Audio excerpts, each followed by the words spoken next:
le pouvoir. Nta ntambara dushaka, ariko niba u Rwanda rutewe ruzitabara, niba rutewe rushoye mu ntambara ruzayirwana, niba rushotowe n'ibindi. Biriya rero n'ubushotoranyi bukomeje, n'ubushotoranyi bukomeje bwa guverinoma ya Kongo, bigaragaza yuko idashaka ko iki kibazo cyo mu burasirazuba bwa Kongo kibonerwa umuti. Binahura n'ibyo tumaze iminsi tuvuga twe tugiye mu masezerano ya Rwanda. Ibyo Kongo isabwa byose ntabyo yakoze, nonyine bisubiramo ntabyo yakoze, ntabyo ikora. Niba rero ntabyo ikoze ikabona nta gihinduka, iragerageza kongera gushotora kuko kohereza abasirikare. Bahaye ikaze nanone kuri Yakure TV, muradukurikira mwifashishije ubuhinga ngurukana bumenyi kumbonesha kure ya YouTube. Twizere ko aho mudukurikiye muherereye hose mumeze neza. Abadukurikiye muri mu Rwanda, abari muri Repubulika na Demokarasi ya Kongo, abadukurikiye muri mu Burundi, abadukurikiye muri Tanzania, abari muri Kenya, abari muri Uganda, abari mu bindi bihugu bitandukanye hirya no ku mugabane wa Afurika, abadukurikiye muri ku mugabane wa Buraya, abadukurikiye muri ku mugabane wa Amerika, abari ku mugabane wa Aziya, namwe mwese mudukurikiye muri mu yandi makungu ya kure cyane, ndabahaye kaze nanone mu biganiro n'amakuru yacu y'aka kanya. Ni inkuru itari nziza ku gihugu cy'u Rwanda, ni inkuru itari nziza ku gihugu cya Repubulika na Demokarasi ya Kongo, ni inkuru itari nziza mu karere k'ibiyaga bigari. Mwabwiwe kenshi iby'ubushotoranyi bwa Repubulika na Demokarasi ya Kongo ku Rwanda, ni kenshi kandi mwumvise iby'intambara iri gututumba hagati y'ibi bihugu byombi. Ubu ngubu noneho iryavuzwe riratashye. Ingabo za Repubulika na Demokarasi ya Kongo n'abafatanyabikorwa bazo barimo inyeshyamba za FDLR n'ingabo z'u Burundi bamaze kwegerezwa hafi n'imipaka y'u Rwanda mu rwego rwo kwitegura intambara ku Rwanda. Izi ngabo za Repubulika na Demokarasi ya Kongo zimuriwe kwijwi zivanywe Nyabibwe, zaje rero zivanze n'iz'igisirikare cy'u Burundi mu rwego rwo kurushaho gukomeza ngo kwitegura intambara ku Rwanda. Bavuga ko rushyigikiye umutwe w'inyeshyamba wa M23. N'ibintu byari bimaze iminsi bivuzwe ko abasirikare b'u Burundi babarizwaga mu misozi miremire y'Umurenge muri grupoma ya Bijombo bagiye kwimurwa bakegera umupaka w'u Rwanda na Kongo kugira ngo babone inzira yo kuza gutera igihugu cy'u Rwanda. Aya makuru rero arajyana neza n'ibivuye mu kanama kawoni gashinzwe amahoro n'umutekano ku isi, ahamaze gutangirwa impuruza ku ntambara iri gututumba hagati y'u Rwanda na Repubulika na Demokarasi ya Kongo.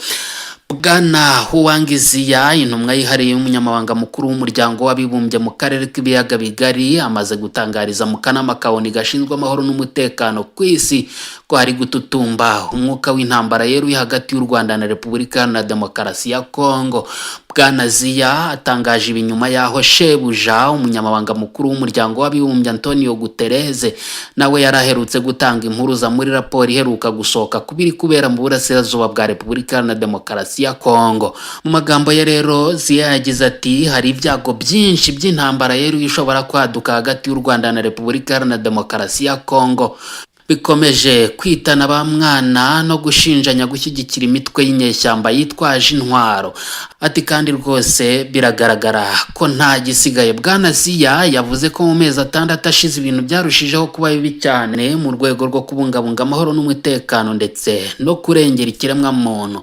Bwana Ziya yatanze impuruza avuga ko gukaza umutekano no gukarishya inzego za gisirikari ku mpande z'ibihugu byombi, kubura kw'ibiganiro mbona nkubone hagati y'ubuyobozi bukuru bw'u Rwanda na Repubulika na Demokarasi ya Kongo, kwimakaza no gukoresha imvugo z'ibiburwango mu banyagihugu ngo ari ibimenyetso simusiga biteye ubwoba n'impungenge ku ntambara ishobora kwaduka mu karere k'ibiyaga bigari.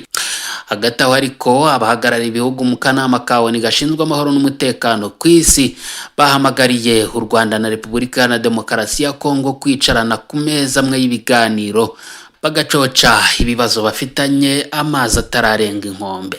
Repubulika na Demokarasi ya Kongo kugeza ubu ngubu iri gukorana n'umutwe w'inyeshyamba za FDLR urwanya ubutegetsi bw'u Rwanda, ikomeza gushinja u Rwanda gushyigikira umutwe w'inyeshyamba za M23 yakunze gushotora u Rwanda mu bitero bitandukanye yagiye igaba ku Rwanda, birimo n'ibisasu biherutse guterwa mu majyaruguru y'u Rwanda bigakomeretsa abaturage ndetse bikangiza n'imyaka yabo.